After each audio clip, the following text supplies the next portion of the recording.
Your level of self-confidence, how much confidence you have in yourself to be, do, accomplish something, really determines the whole quality of your life. So what I found is that there's a direct relationship between how high your level of self-confidence is and your level of sales. One-to-one relationship between self-confidence and selling success. Because in selling, you've got to be bold, you've got to be courageous, you've got to take rejection and disappointment, you've got to get out there, you've got to face all your fears in order to get appointments, you've got to face your fears in order to ask for orders. So self-confidence is critical. Self-confidence is essential in business, because it's impossible even to start a business, to arrange a bank loan, to set up customers, to hire people, to all the things that are necessary in business require self-confidence. Confidence not only is really important for us, it makes us feel happy, it affects and empowers other people, it causes people to treat us differently, we make more sales, we make more money, we marry better, we're better and more effective socially. Self-confidence is everything. The greatest problem that human beings have, throughout all of history, throughout all the books of religion and spiritual works and philosophy and psychology, fear and doubt, doubt and fear hold us back more than anything else. Feelings of guilt and unworthiness. And these are universal. Yes, we have feelings of inferiority and undeservingness. It's absolutely amazing. They've done lots of work with AIDS patients, and they find that some people who have AIDS live for years and years and years, and some die. And they found that the critical thing is the feeling of worthlessness. Is people come down with the disease and they feel that there's something wrong with them and they lose their heart. And so we all have these feelings. In fact, a feeling of undeservingness is one of the dirty little secrets that we have with regard to success. As you've heard the old expression, fear of success. It's no such thing as fear of success. It's just a pop suggestion. It's feelings of undeservingness. We don't feel that we're worth it. And so people who unconsciously don't feel that they're worth very much, they will work very hard on the outside to achieve success, and then they'll sabotage themselves. But emotional habits, or ways of feeling, ways of responding emotionally, are all learned. They are not fixed. They're almost like vagrant emotions. They have no home in the subconscious. If they were fixed, and certain phobias and certain mental illness is fixed, if they were fixed, they're locked in, you can't get them out. But as it happens, 99.9% of our emotional responses, especially negative ones, are actually unlearnable. You can actually defuse them. You can actually pull the wires that keep them functioning and get rid of them. And if you couldn't get rid of them, of course, you could never improve. Most people believe, falsely, that their situation in life is determined by factors outside of themselves. Whereas the fact is that our thoughts, which are the only thing that we control, and which we do control, determine everything that happens to us in life. They determine the quality of our life, the quality of our relationships, the quality of our health, how long we live, how much money we earn, the home we live in, the friends and social relationships we have, our level of happiness and self-confidence. Thoughts are causes and conditions are effects. Whatever you believe with feeling becomes your reality. If you strongly believe it, your mind actually sorts out and creates almost a strainer effect, and you see the world through what is called a screen of beliefs. You do not see the world as it is, as the writer Anais Nin once said, you see the world as you are. And you actually deliberately ignore things that are inconsistent with your beliefs. And you only see things that are consistent with your beliefs. So therefore, the law of belief is very powerful. Now here's the great tragedy, is some people have beliefs, and we don't need to go into geopolitics, but some people have beliefs that are, first of all, not based on reality.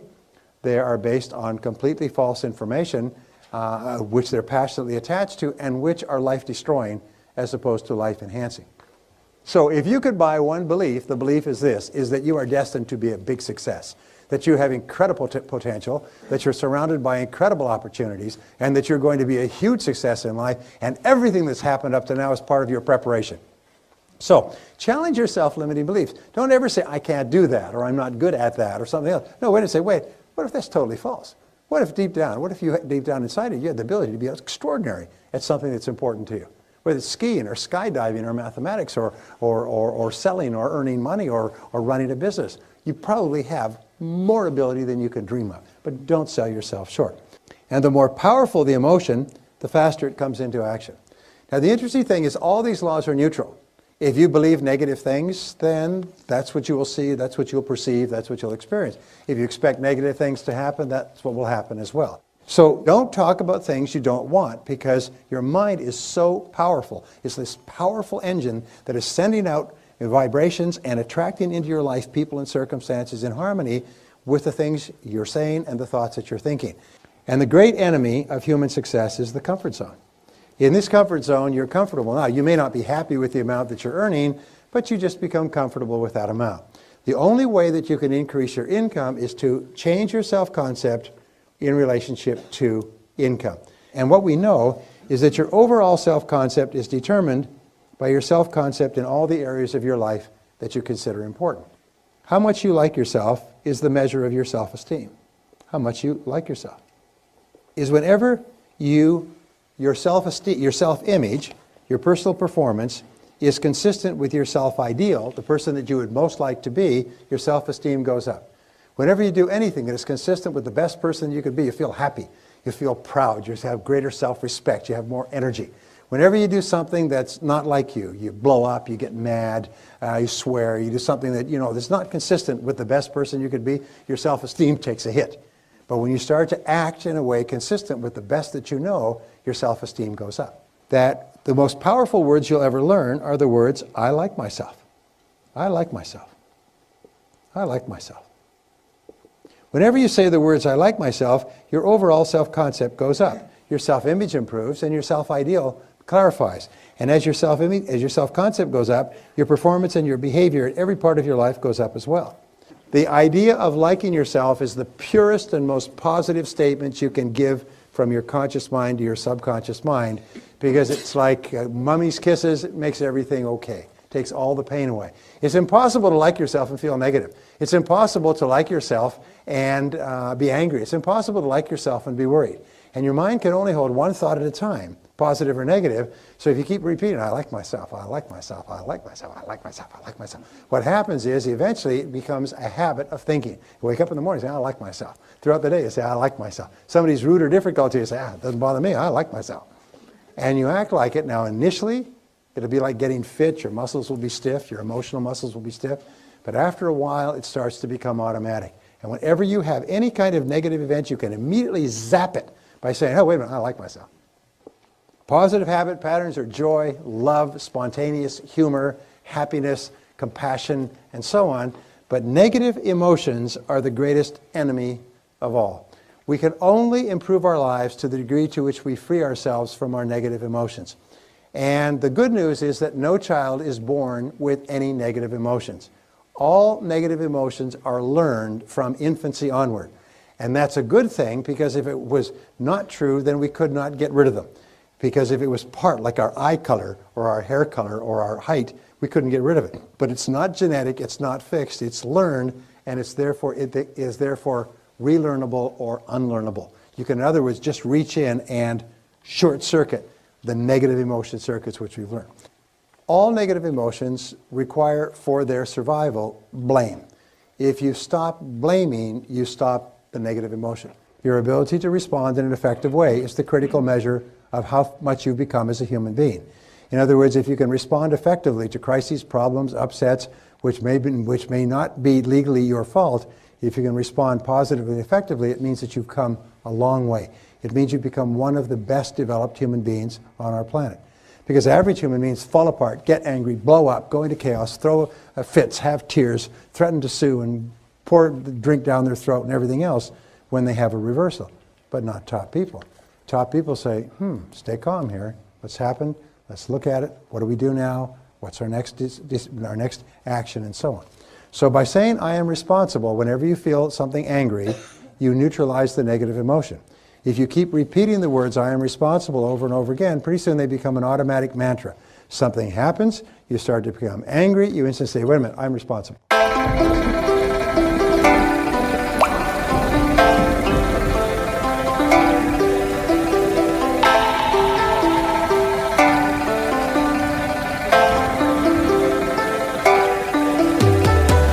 Cả buồn mà cất lời không lên, người đi mất mà nhất thời không quên. Lòng u tối dù đất trời không đêm, kể từ khi sống lấy lất đời không em. Đầu quay cuồng trong hơi men, đôi chân về nơi quen, dấu vết chẳng hề phai. Và rồi chợt nhận ra và vô tình khơi thêm ký ức buông lơi êm mà đã từng kể vai và ngồi. Chẳng cần thiết phải viết nên sử sách. mà lại phải nếm trải chuyện não nề. Chẳng thể biết thời tiết đẹp như tranh, thực ra là đằng xa có một cơn bão về. Chẳng cần mơ hay chờ đến vạn kiếp để ta được cạn tiếp cho hết tiền giao bôi, rồi chẳng thể nỡ để vỡ mười nhân duyên, nên ta chỉ khấn nguyện trọn đời này chung lối thôi. Những kẻ si mê tới điên thường mơ tưởng cái thiên đường yêu nương được tô điểm, nhưng hận tạo hóa tuyệt nhiên có ai đành bên em thành anh đài tình ta như hồ điệp vẫn mãi giữ riêng đây về giây phút khắc sâu. Chẳng yêu em mà từng chút mắc câu sầu hôn hút khuất sau về nét bút chót đau hạnh phúc đâu cần chỉ cho phút bắt đầu. Nhớ đến cái lúc còn gió sương vơi đầy, nhớ hình bóng người nào đó vương nơi này, trong vạch khắc mong có được đôi tay ấy cầu lau đi bờ mi khi nào thưởng hơi cay. Xa một người và bước qua cuộc đời không phải xa đi vĩnh viễn mà chúng ta chỉ tạm chỉ lấy.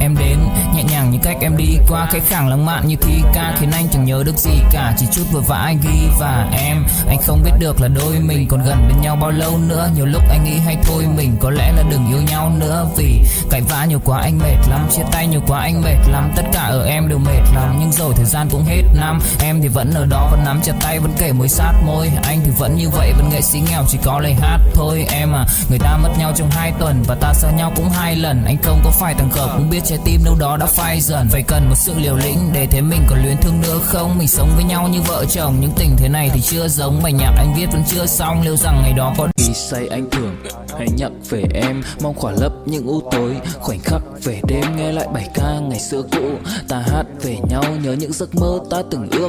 To tát về sau và đó là khi mà anh dần lụy là không làm chủ chính mình. Thấy không gian trở nên tồi tệ, mọi thứ bao phủ chính mình. Em đâu còn như điều anh mơ, anh cũng tự nhủ chính mình. Nhưng mà thôi em, nào ai giỏi mà đủ tính tình, chẳng thể vươn tới được cảnh cao dù anh có nhã ý trèo. Trong cơn say mọi thứ cuồng quay anh trở thành gã chí phèo. Yêu chân thành là không thay lòng dù em có như thị nở. Ý anh là em như cô tấm nhìn em như thị nở. Đêm vắng nàng ngón tay xám vàng vì đốt cả bao thuốc lá. Căn phòng chung ký xưa nồng ấm bây giờ sao bút giá. Một thói xấu mà anh đã quen khi em không ở bên lâu. Anh thường ngồi trong một góc tối nhậu suốt cả đêm thâu.